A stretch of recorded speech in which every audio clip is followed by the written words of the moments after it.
In part one of this series, I talked about why weights aren't good cardiovascular training and what are the qualities you need to look for a cardiovascular activity to actually be beneficial for building that quality. One of the most important things for people to understand when they're trying to get their head around why weights aren't necessarily good or why boxing isn't so beneficial or why skipping doesn't work so well is to realize that heart rate and VO2 max are not the same thing.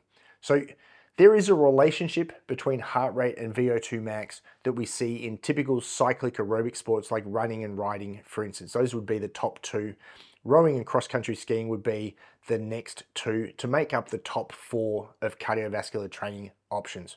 When we look at some other events, skipping and boxing in particular, they're very popular for building fitness or even circuit training.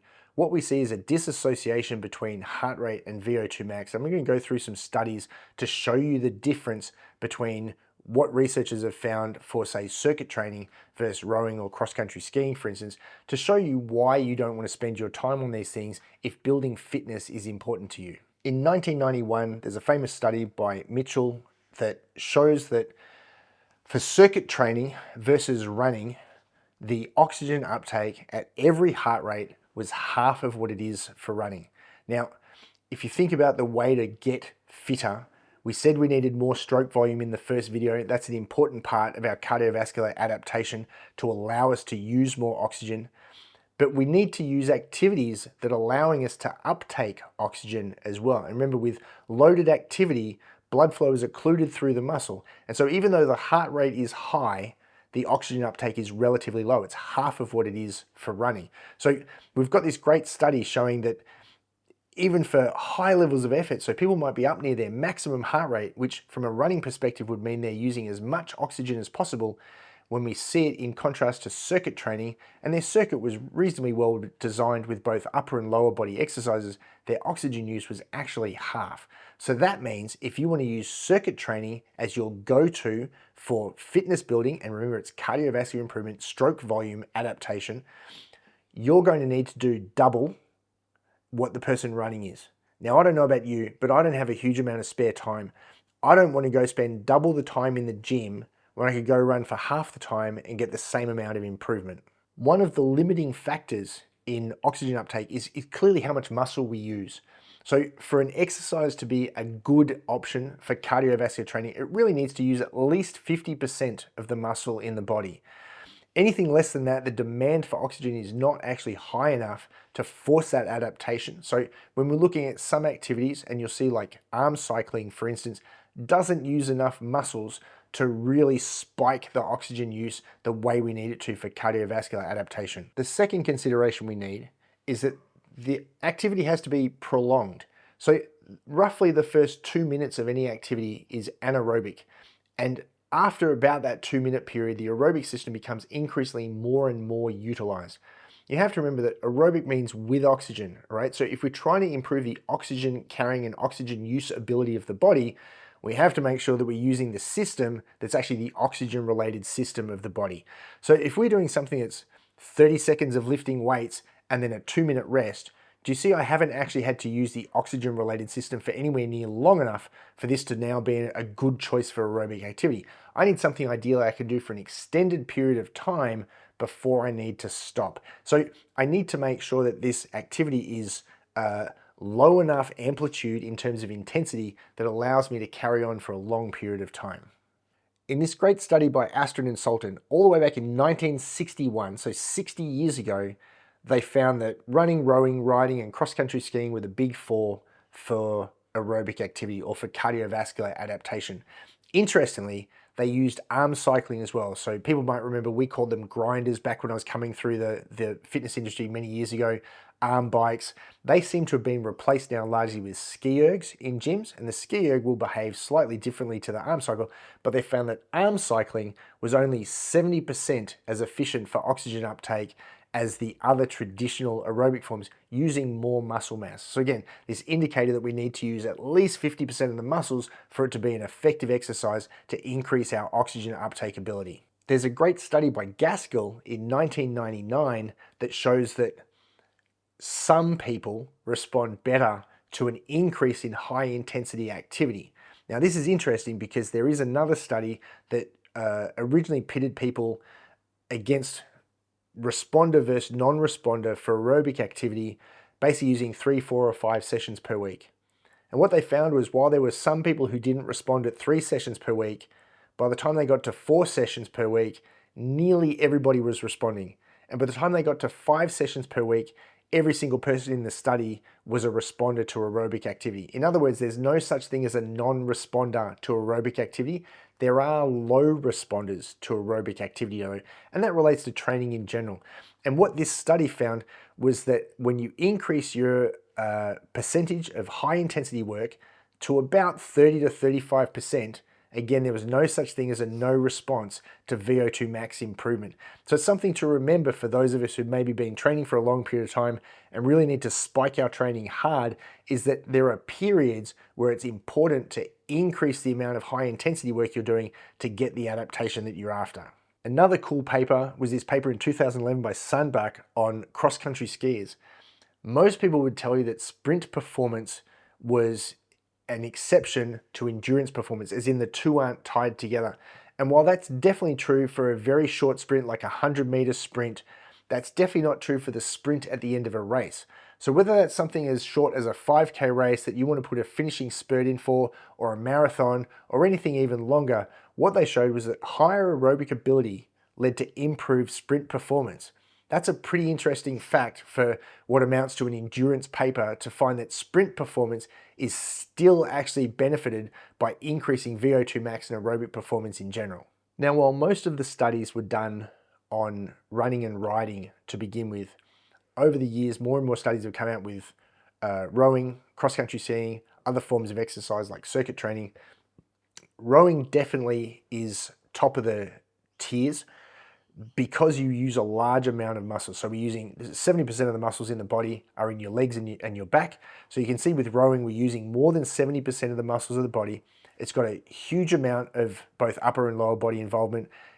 When you look at VO2 max scores for rowers, they are as high as they are for running, riding, and cross-country skiing. So they're very much in line with the other top sports that you can use for VO2 max improvement. The interesting part about rowing is that there's a significant anaerobic component too, given by the resistance of the water when you pull on the oar. So in a sense, you actually will get both concentric and eccentric adaptations of the heart. When they come together like that, that's actually a very beneficial thing. So now we're not just remodeling the heart and making it bigger, we are making it thicker and stronger, but this remodeling now takes part externally, not internally, decreasing stroke volume. So rowing is an exceptional sport when it comes to looking for all-round strength and fitness gains to be had. One outlying study is on a VersaClimber. The VersaClimber is not a very popular piece of equipment, although it should be. The reason you don't see more of it is two main reasons. One, it's very expensive. So you can buy 5 rowers for what one VersaClimber costs. And the other reason is it's incredibly hard. So again, like rowing, it's got an involvement of upper body as well. Think of it like using the Airdyne versus a normal bike. Because of that upper body involvement, it's very draining on people. The VO2 max improvements from it are very high. This study in 1995 actually showed that VersaClimber outranks running and rowing for VO2 max improvements. I will say though, they tested rowers, right? So they had some very, very fit people to begin with that they tested. They did it at a very specific cadence and step height, and the speed they went at, which is measured in vertical meters gained on a VersaClimber, is very, very fast.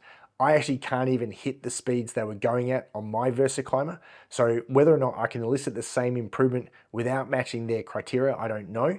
But it is a very, very fast study done on already elite athletes, but it found that their VO2 gains exceeded the gains they were getting from rowing. So VersaClimber is a very interesting thing to look at if you've got the option of training on one. And that gets us into this second tier. So we've covered running, riding, rowing, VersaClimber, cross-country skiing as our top 5 that we'd want to chase VO2 max improvements. That gets us now into this category with things like skipping and boxing, which are very much in a second tier. And skipping, unfortunately, doesn't have great numbers for men. There is plenty of evidence to show that skipping actually helps females gain fitness, so their VO2 max will improve. But for guys, it's just not quite demanding enough from a muscular point of view that they can actually elicit a VO2 response from it. What makes skipping interesting for guys, in my opinion, is not as a cardiovascular training tool, but as a fat loss tool.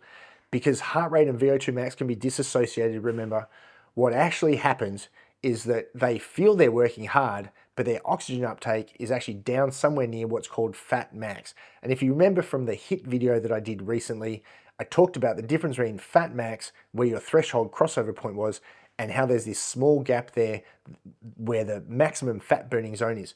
Skipping for guys will put you in that maximum fat burning zone. It's not quite hard enough for there to be a VO2 response though. So unless you're an absolute beginner, you can't use skipping to get fitter as a guy. And then that leads me to boxing. Now, boxing is a sport that's got a lot of links to fitness. People think they get very fit from boxing. Again, for absolute beginners, you will see a fitness increase, but what it shows, or what the studies show, is that even up to heart rates as high as 93% of your maximum heart rate, which, trust me, 93% of your max feels like just about death. That's not a very comfortable place to be. Punching at a rate of 120 punches per minute, oxygen use is only just starting to get to the point where VO2 max improvement can happen. So as a form of fitness training, boxing's really not great. And this is why boxers have always done road work to actually gain the fitness they need to fight at high levels of intensity. They box training for skill.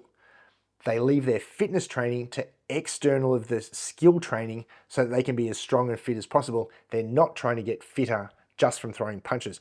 The speed of the rate you have to throw punches at, if you think about 120 punches per minute, is very, very fast. Again, you've got to do it for at least 2 minutes for it to have an effect, and then you'd be able to do it for a repeated number of sets and reps to make sure you get a VO2 response from it. So you might have to do 120 punches per minute for 2 minutes with a 1 minute break, and then repeat that 3 or 4 times, take an extended break and repeat again for a total of 8 sets. That's a 20-minute workout. You'll have thrown something like 2,000 punches in that time. You will be, firstly, unable to complete that workout. No one can throw that many punches in that time frame.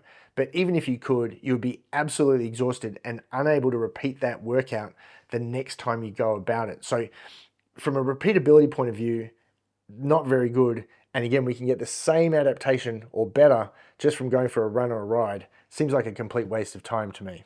Got 2 studies about circuit training. One from 1978 showed that there were no improvements in VO2 max from 16 weeks of circuit training. No surprise, as we've already discussed, when blood flow is occluded, you can't get any oxygen uptake. No oxygen uptake equals no VO2 improvements. Now, what's interesting is they had a control group running at the same time as well. The control group did 3 runs a week for 23 to 27 minutes at 85% max heart rate and saw a VO2 max improvement.